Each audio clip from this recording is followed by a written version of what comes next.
everyone, my name is Dr. Doggett. I am the clinical director of the Autism Clinical Program at the Department of Child and Adolescent Psychiatry of NYU. And today we're going to be talking about how to support families of children with developmental disabilities, both during these really challenging times and thinking beyond COVID to when we can establish a new normal in our lives. So I just wanted to start out by saying we're all doing our best. This has been an extremely challenging year, especially for parents of kids with developmental disabilities. And I'm hopeful that today I can just give you a few things to think about that you might be able to implement in your home with your family and with your kids. So some takeaways from today is we're going to talk about how to establish consistency and clarify expectations for kids. We're going to think about how to set up the home environment for success, think about how to support behavior with visual supports, and how to use praise and reward. And at the end, I'll ask some common questions that I have been getting very frequently through this COVID period and over the last year, and maybe some of those questions will resonate for you. So the first thing to think about is kids with autism and developmental disabilities really thrive on consistency and having clear expectations about what's going to happen. And so as much as you can, keep what you can in the daily schedule as consistent as possible. And this goes for during COVID and once we establish a new routine and new activities, once we have that new normal in our lives post-COVID. So this isn't just something to do during COVID, but something to think about at all times. Kids really need and thrive on consistency.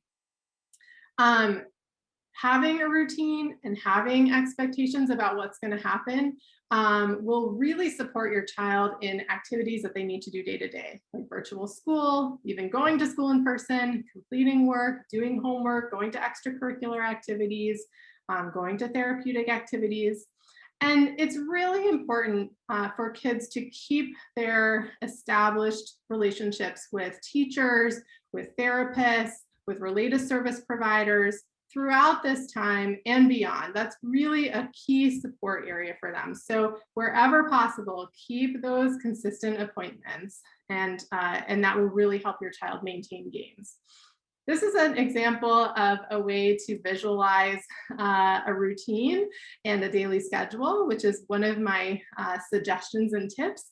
Visual schedules are so great for helping kids understand what's going to happen and what's coming up in their day. This one I pulled straight from the internet, which is where I pull most of my materials and my visuals. So I highly recommend Google image search. You can find a lot of beautiful pictures there. Throw them into a Word document, and you'll be doing exactly what I'm doing. So that's where this came from. We want to think about how to set kids up for success at home when they are needing to be home for learning.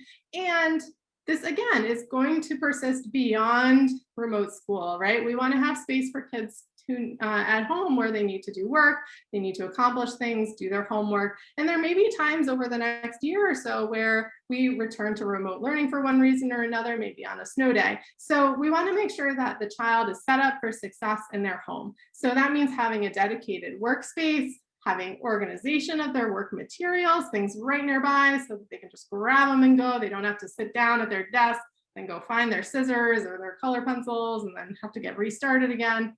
Keep everything nearby, keep things organized, just little Tupperwares, little like plastic containers, it's all you need, nothing fancy. And then if you can have a separate space that's a little bit more fun and relaxing, things that include not balloons, but like a carpet or a little cushion, maybe a beanbag, something that's like a more comfortable space for them, and has some enjoyable activities where they can go for a break. So it's important to have those two spaces, a workspace and a clear break space. Visuals. So we thought about the visual schedule and how important that is for clarifying consistency and routines. But visuals of all kinds help kids with developmental disabilities to understand expectations and to aid with communication. So you can see here a couple of different examples of how I would recommend using visuals. You can use visuals for a child to make choices. So you can see the bottom left, some choices that you could give a child for what they can do during a break or what they can do during some downtime at home. And those really help kids decide. It shows them the options, and it's a really clear choice they can just point to if they don't have the language. Then you can think about a first then board. So for kids who have more minimal language and more limited receptive or understanding of language, you can think about just one thing and then the next. First, we're doing school, then we're doing iPad time. And just present 2 visuals, because sometimes having too many things is a little bit overwhelming. So I like the simplicity of just first, then. Visual timers are really helpful for aiding transition. So that image you see there of the phone is an example of a visual timer where you set a timer and that red part of the pie slowly decreases as the time runs out. And that shows the passage of time, which is so important because time is really abstract. Young kids especially don't have any concept of what a minute is, or what 2 minutes is, or 5 minutes. But this really helps them see that time passing. So if you set it for 5 minutes, they can see how slowly that red pie is disappearing, and they know as they're approaching the end of the time. So it's important to both use verbal cues, like you have 2 minutes, you have 5 minutes, but pair them with a visual cue like a timer. There are lots and lots of free apps. I have a free one that I found in the App Store randomly. If you just search visual timers, you'll find lots of things. This company called Time Timer does make apps and a physical clock too. You can use little cards like this to help your child communicate. So if they don't have a lot of language or have difficulty accessing their language when they're upset or they do need a break, you can have them use a card, just hand it to you or point to it. I need a break. It's a great way of supporting functional and adaptive communication that's not disruptive behavior. And sometimes we might use visuals to help mark spaces. This is a really good example of how to mark a workspace where that space might be used for other things during the day, like a meal. But you can also demarcate with tape that this is the child's workspace for virtual school or for homework. And that gives them a clear set of expectations of this is where I should stay when I'm doing my work.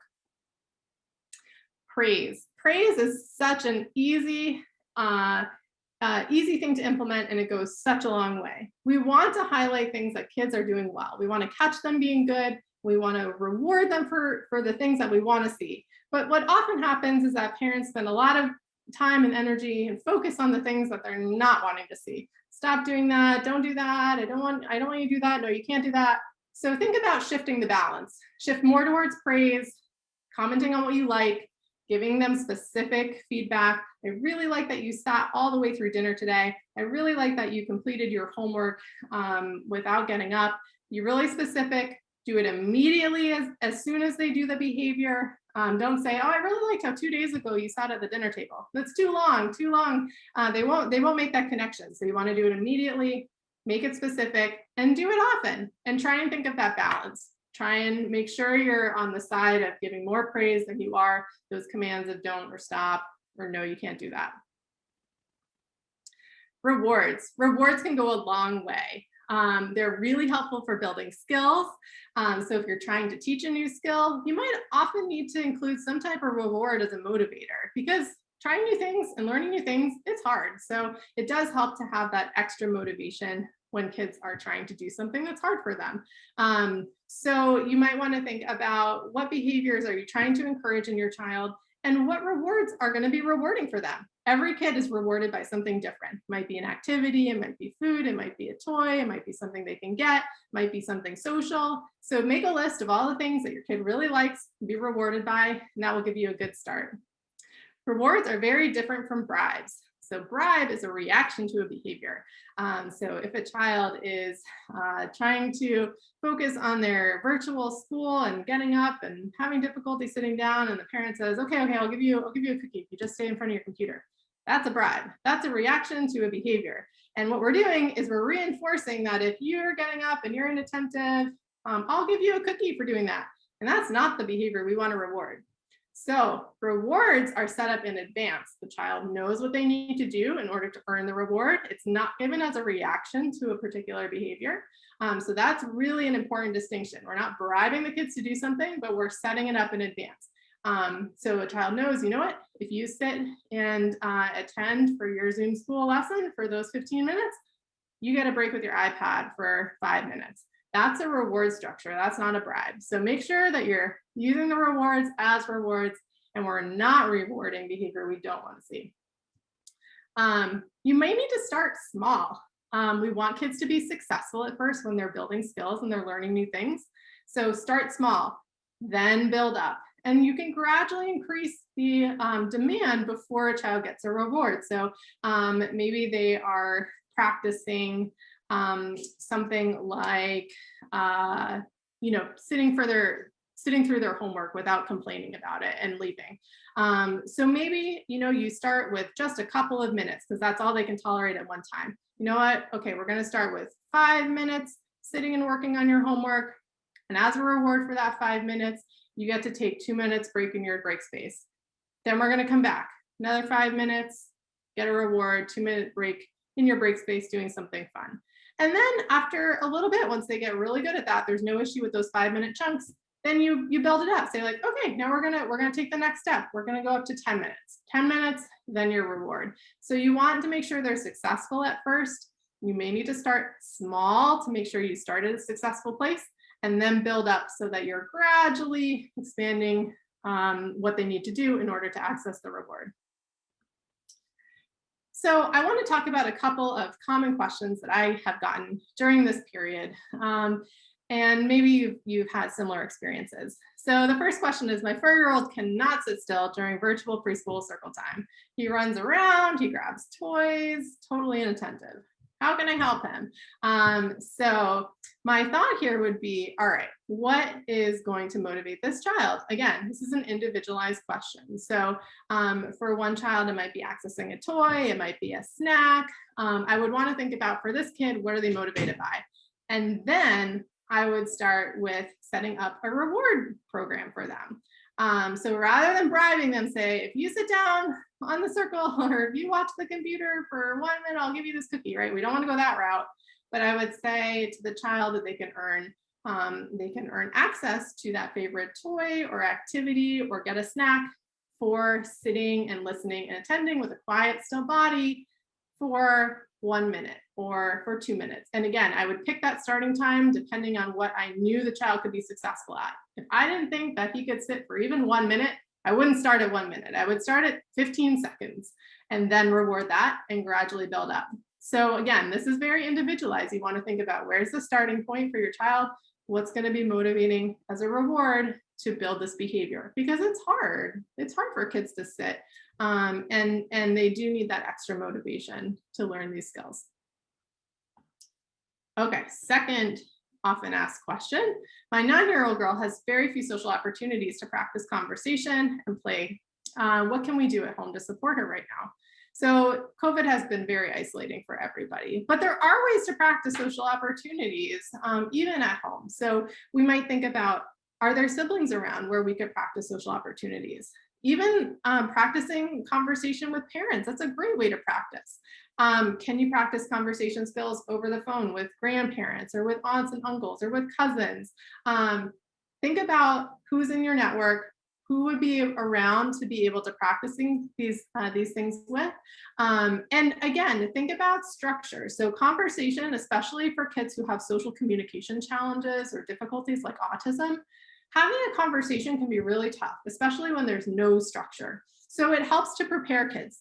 Think about, what questions can you ask this person? What could you share with them? Is there something at home you could show them through the screen? Think about ways to give the child some ideas about what they can do during social conversation. And you can practice those. Practice them, do a mock conversation before you get on the phone with grandma or with Aunt Susan.